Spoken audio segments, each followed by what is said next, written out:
Moji dragi gledatelji, specijalno vi gledateljice nakon 50 godina života, danas ću vas jako dobro obradovati i ću vam dati informacije o daleko najvažnijim vitaminima za bolesna pluća i za one bolesti koje se vežu za bolesna pluća. Specijalno za sve vas koji imate nakon 50 godine života, jako dobro slušajte moju današnju emisiju. Govorit ćemo zašto ste vi u velikom riziku da imate sve bolesti pluća. Koje su najčešće bolesti pluća danas i zašto su one enormno opasne. Kako moderna medicina liječi vaša bolesna pluća, koje kemijske lijekove uzimate i što znači za vas kad vi te kemijske lijekove uzimate dugi vremenski period. Govorit ću vam točno o vitaminima koji vam trebaju, koji po svim znanstvenim studijima, i to se pokazalo kod mojih pacijenata, jako dobro pomažu da shvatite kako na potpuno prirodan i siguran način liječite ovakve vrste bolesti ili sprečavate, i na kraju ćemo završiti sa jednim krasnim čitanjem iz Biblije koje će, mislim, veliki broj vas obradovati. Nakon 50. godine života, u tijelu žena dolazi do niza fizioloških hormonalnih promjena, koje izravno utječu na funkcioniranje dišnog sustava. Pad razine estrogena i progesterona uzrokuje smanjenje elastičnosti plućnog tkiva, usporavanje regeneracije stanica i smanjenje otpornosti sluznice dišnih puteva na upale i mikroorganizme. Zbog toga pluća ostaju osjetljiva na infekcije, zagađeni zrak, alergene, ali i na oksidativni stres, proces koji oštećuje sluznice i ubrzava starenje plućnog tkiva.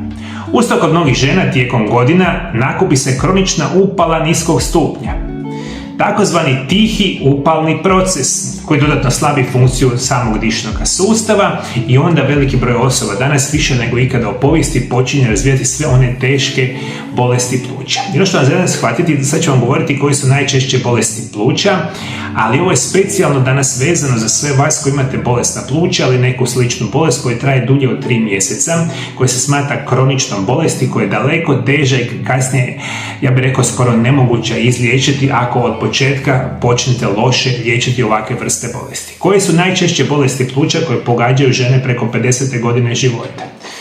Prvo će biti kronična opstruktivna plućna bolest ili KOPB. Stanje koje uključuje kronični bronhitis i emfizem. Najčešće se javlja kod osoba koje su godinama bile izložene dimu cigareta, prašini, kemikalijama i zagađenju zraka. Simptomi uključuju otežano disanje, kronični kašalj i umor. Drugo će biti bronhitis, česta pojava kod žena koji često se prehlađuju ili su imali ponavljajuće respiratorne infekcije. Dugotrajni bronhitis prelazi u kronični oblik koji može trajno oštetiti bronhalne cijevi. Treće će biti astma kod odraslih. Kod nekih žena astma se javlja tek u srednjim godinama, najčešće zbog hormonalnih promjena, stresa i alergije. Napadaj kašlja, piskanje pri disanju i osjećaj nedostatka zraka su karakteristični simptomi. Četvrto će biti upala pluća ili pneumonija. Sa godinama imunitet slabi, a pluća se teže čiste. Zato infekcije mogu postati ozbiljnije i ostaviti dugotrajne posljedice. A peto će biti intersticijska bolest pluća, rjeđe, ali ozbiljne bolesti kod kojih dolazi do ožiljka na tkivima, i o ovim bolestima se jako malo uopće govori u javnom prostoru, a jedne su najgore bolesti modernog čovjeka. To je jako loše, ali ja vam tu želim uistinu pomoći. I sada ću vam govoriti što uzrokuje sve ove teške bolesti pluća koje vi svakodnevno radite, i da znate onda maknuti iz razmišljanja ovu vrstu glavnih uzroka bolesti pluća, specijalno kod žena nakon 50. godine života. Glavni uzroci oboljenja pluća su prije svega pušenje, koji je najvažniji pojedinačni faktor rizika. Oštećuje plućne alveole, potiče kroničnu upalu i ubrzava gubitak plućne funkcije. Drugo će biti zagađeni zrak i kemijski iritansi, boravak u prostorima sa prašinom, dimom, plinovima ili deterđentima sa jakim isparavanjima. Treće će biti hormonalne promjene. Pad estrogena dovodi do slabije regeneracije i smanjenje otpornosti sluznice dišnih organa. Četvrto će biti kronične infekcije, a to su česte prehlade, sinusitisi, bronhitisi, slabe dišni sustav i otvaraju put ozbiljnim upalama. Dalje će biti nedostatak tjelesne aktivnosti, smanjuje se kapacitet pluća, a mišići dišnog sustava gube snagu. Te stres i nedostatak sna kroz povećavanje kortizola, stresnog hormona i naravno jedan od glavnih razloga će biti kroničan nedostatak, specijalno kod vas žena, bitnih minerala, bitnih vitamina koji ne rade, zapravo nema ih u vašem organizmu i vaša pluća su bolesna. I još ono zadnja stvar će biti enormno korištenje kemijskih sintetskih lijekova, dugi vremenski period, o tome ću govoriti malo kasnije. Moji dragi gledatelji, jedna velika vijest, svi vi iz cijeloga svijeta možete danas odmah poslati vašu medicinsku dokumentaciju na moju ordinaciju na brojeve telefona +385 98 91 79200 putem Vibera, Whatsappa ili e-maila. Mi danas možemo uz pomoć naravno modernih tehnologija jednostavno prevesti bilo koju medicinsku dokumentaciju i vaše upite za liječenje i za moje osobne konzultacije na bilo kojem jeziku svijeta. I svi vi iz bilo kojeg kraja svijeta pošaljite vašu dokumentaciju, uslikajte mobitelom vaše dokumente, mi ćemo tu ordinaciji prevesti sve što nama treba, ja ću vašu dokumentaciju proći i prema vašim potrebama ću napraviti specijalan program prirodnog liječenja koji ću dostaviti na vašu e-mail adresu sa svim uputama o zdravom životu, zdravim životnim navikama i najboljim prirodnim lijekovima za vaše bolesti. Čak ćemo te lijekove naravno dostaviti na vašu kućnu adresu i onda ćete prvi puta u životu bolesti pluća ili bilo koju drugu kroničnu bolest liječiti na prirodan i siguran način. Uzrok liječite, ne simptom, i na taj način dajete si šansu da se prirodno i sigurno oporavite. To možete, zovite me, kontaktirajte iz bilo kojeg kraja svijeta, tu sam da vam pomognem. Ajmo dalje govoriti kako moderna medicina liječi plućne bolesti. Prije svega možemo reći, koristi se najčešće kortikosteroidi kao prepisivani lijekovi. Na primjer prednison, pulmokort, flixodit. Koristi se za smanjenje upala u dišnim putevima. Ili često koristite bronhodilatatore kao salbutamol, mentolin, berodual ili spiriva koji šire dišne puteve i olakšavaju disanje. Često ćete koristiti antibiotike kao astromicin, ciprofloxacin. Koriste se kod bakterijskih infekcija, iako se često prepisuju kada nisu potrebni. Koristite mukolitice i ekspektorante, kao što su ambroxol, bromexin ili ACC, koji razređuju sluz i olakšavaju iskašljavanje. Te koristite antihistaminike i antileukotrijanske lijekove koji ublažavaju alergijske reakcije kod astme i kroničnog bronhitiska. Koristite inhalacijske sprejeve, kombinacija kortikosteroida, bronhodilatatora, stotine lijekova, a niti jedan vam se neće nikada izliječiti. Ja imam sina Adriana i mi smo imali vlastito iskustvo prije 10 i više godina. Moj sin danas ima 12 godina i hvala Bogu nikada nismo koristili one otrove koji su nama htjeli prepisivati. Prije nekih 10-11 godina bili smo shvatili, on kad je bio skroz mali, da on ima nekakvu kožnu bolest koja se naziva atopijski dermatitis. Svi koji znate koliko je to loše. Međutim, mi kada smo išli kod nekih mojih kolega, mojih prijatelja, svi su njemu prepisivali kemijske lijekove iste sekunde. Zadnji puta kad smo bili kod liječnika, kod nekakvog specijaliste alergologa, on je njemu rekao kad ima nekakve 2 do 3 godine da mora dok je živ koristiti ove vrste kemijskih lijekova. Ventoline, bronhodilatatore i sl. Kada smo to čuli zadnji puta kad su rekli da dijete od 3 godine mora cijeli život piti nekoliko kemijskih lijekova dnevno, uštrcava se te pumpice u naravno lice, u nos i gornje dišne puteve, rekli smo nema šanse. Problem je, recimo, mi kada govorimo o prirodnim lijekovima, ja mogu itekako pomoći kada ste odrasli. Međutim, za ovu djecu nemate puno znanstvenih dokaza koji prirodni lijekovi baš pomažu. Međutim, opet sa zdravim načinom života i opet sa nekakvim prirodnim lijekovima to se može pomoći i hvala Bogu nikada to nismo koristili. Moj sin je sad odrastao, krasan je, a ja opet u svojoj ordinaciji puno puta sam vidio da su ljudi uzimali skroz te kemijske lijekove i da dobiju velike probleme i nikada nisu zdravi. Prije nego što nastavimo sa emisijom, moji dragi gledatelji, imam jednu veliku vijest za sve vas. Moja 4. knjiga, koja se naziva Čudesni prirodni lijekovi, 3. dio, je službeno u prodaji. I ova knjiga je najveća, najbolja knjiga koju sam ja ikada u životu napisao. I ona je jedan nastavak mojeg serijala knjiga koji se nazivaju Isprekidani post. Tajna zdravlja i dugovječnosti. Moja druga knjiga se naziva Čudesni prirodni lijekovi, prvi dio. I naravno treća knjiga se naziva Čudesni prirodni lijekovi, drugi dio. I ova nova knjiga, to je dio serijala moje 4 knjige, gdje ja vas učim o najboljim prirodnim lijekovima, o nutricionizmu na preko 1000 stranica, kako da spriječite, liječite najgore bolesti modernog čovjeka na potpuno prirodan i siguran način. Imam još jednu veliku vijest. Ove sve moje 4 knjige od sada su dostupne na čak 11 stranih jezika.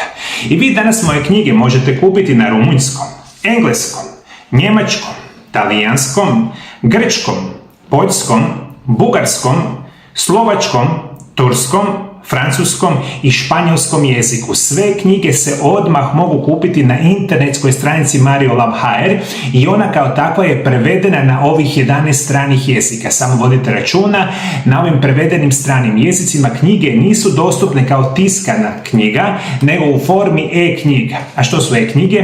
To su one knjige koje vi kupite sada u obliku elektronskog oblika, naravno sami knjiga, i one vama dolazi direktno na vašu e-mail adresu i vi onda takve knjige čitate putem mobitela, tableta, kompjutera i dolazi u roku nekoliko dana. Sve knjige su prevedene na 11 stranih jezika, nova je knjiga naravno na hrvatskom dostupna i u tiskanoj verziji i odite na internetsku stranicu, kupite knjige. Svi koji ne znate kupiti knjige, javite se u moju ordinaciju na brojeve telefona +385 98 91 79 200 i mi ću vam, drage volje, vas uputiti kako da kupite moje knjige o čudesnim prirodnim lijekovima. Lijepo saslušajte. Koji su oštećenja ili nuspojave ovih kemijskih lijekova? Evo najčešćih: imat ćete oslabljeni imunitet i sklonost infekcijama, posebno gljivičnim virusima. Često ćete imati nesanicu, nervozu, ubrzani puls i osjećaj slabosti zbog stimulanasa u bronhodilatatorima. Potencijalno imate oštećenje bubrega i jetre zbog metabolizma lijekova kroz te organe. Povećan je rizik od osteoporoze, debljanja i povišenog šećera u krvi. Suhoća usta, promuklost, oštećenja sluznice, dišnih puteva, poremećaj mikrobioma crijema. Ja bih tu sad mogao nabrati stotine nuspojava. Koje su nuspojave? Vi možete slobodno otvoriti taj kemijski lijek i čitajte tamo koje su potencijalne nuspojave. I budite sigurni, ako to uzimate dulje od 3 mjeseca, nekad i puno prije, da ćete početi dobivati neke od tih nuspojava. Problem je što niti jedan od tih kemijskih lijekova ne izliječi uzrok vaše bolesti, zato nikada niste zdravi. Bolesti pluća u većini slučajeva su kronične upalne bolesti koje nastaju zbog oslabljenog imuniteta, oksidativnog stresa, toksina, loše prehrane i kroničnog nedostatka kisika u stanicama. Kemijski lijekovi ne djeluju na te uzroke, oni samo privremeno olakšavaju simptome. Kašalj, otežano disanje ili teški zadah. Dok u pozadini bolesti dalje napreduje. Zato mnogi pacijenti nakon nekoliko godina stalne terapije imaju manji kapacitet pluća, imaju ovisnost o inhalatorima, imaju kroničan umor i slabost i sve slabiju otpornost na infekcije. I često dodatne bolesti srca, jetre i bubrega. Tijelo se navikava na lijekove i više ne reagira na njih kao na početku. Istovremeno, prirodni obrambeni sustav organizma gubi svoju snagu, jer kemijski pripravci stalno potiskuju, a ne jačaju. Zbog toga je kod svih plućnih bolesti izuzetno važno uspostaviti prirodnu regeneraciju plućnog tkiva, ojačati imunitet, očistiti toksine i poboljšati cirkulaciju i oksigenaciju samih pluća i zdravlja. I to nikada ne ide sa lošim načinom života, lošim životnim navikama, lošom prehranom i kemijskim lijekovima. Svi vi koji to radite i sami znate da se danas niko se nikada nije izliječio od toga na ovaj način. Jedini način će biti zdrav način života, prirodni lijekovi i zdrave životne navike. Nažalost, vi to ne znate, niko vas to nije učio i nemate od koga to naučiti. Zato smo mi tu da vam pomognemo, ali bitno je za reći. Ovo što trebate znati koje greške vi radite. Ajmo sada krenuti koji su najvažniji vitamini za sprječavanje ovih vrsta bolesti. Prvo ćemo biti preporuka vitamin A. Od 10.000 do 15.000 internacionalnih jedinica dnevno. Vitamin A je jedan od najvažnijih antioksidanasa za pluća i tkivni epitel. Njegova glavna funkcija je obnova sluznice, dišnih puteva i zaštita stanice od degeneracije uzrokovane toksinima, pušenjem i infekcijama. Osim toga, vitamin A ima snažan antiviralni i antitumorski učinak, te potiče rast novih zdravih stanica i usporava napredovanje kroničnih upala.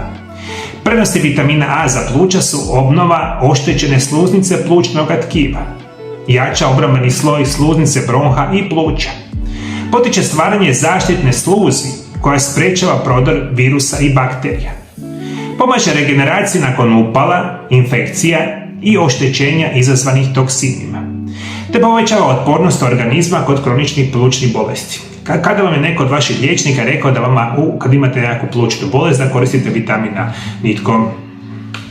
Jer je to u potpunosti nebitno, tako moji dragi gledatelji. Međutim, uz vitamin A, moja velika preporuka kad imate te probleme sa gornjim dišnim putevima i plućima, svakodnevno trebate koristiti vitamin C. Vitamin C je glavni vitamin imuniteta i neophodan je za svaku fazu oporavka pluća. Djeluje kao snažni antioksidans, pomaže tijelu da neutralizira slobodne radikale. Smanjuje upalu i pomaže u smanjenju razine histamina, tvari koji izaziva bronhospazme, kašalj i alergijske reakcije. Kombinacija sa prirodnim bioflavonidima iz citrusa, bobičastog voća ili zelene hrane povećava se apsorpcija i produžuje djelovanje vitamina C u tijelu.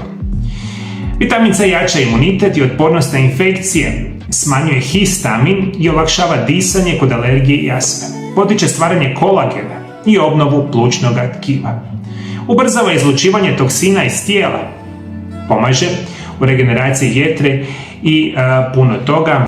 Gledajte, za kraj emisije naravno ostavljamo jedno krasno čitanje iz Biblije i danas ćemo čitati nešto što se naziva Evanđelje po Marku 1.42. U Bibliji piše, ovo je ozdravljenje gubavaca. Tada jedan gubavac dođe k njemu, baci se pred njim na koljena i zamoli: "Ako hoćeš, možeš me očistiti." Isus mu se sažali, pruži ruku, dotače ga i reče mu: "Hoću, očisti se." I odmah spade guba sa njega i postade čist.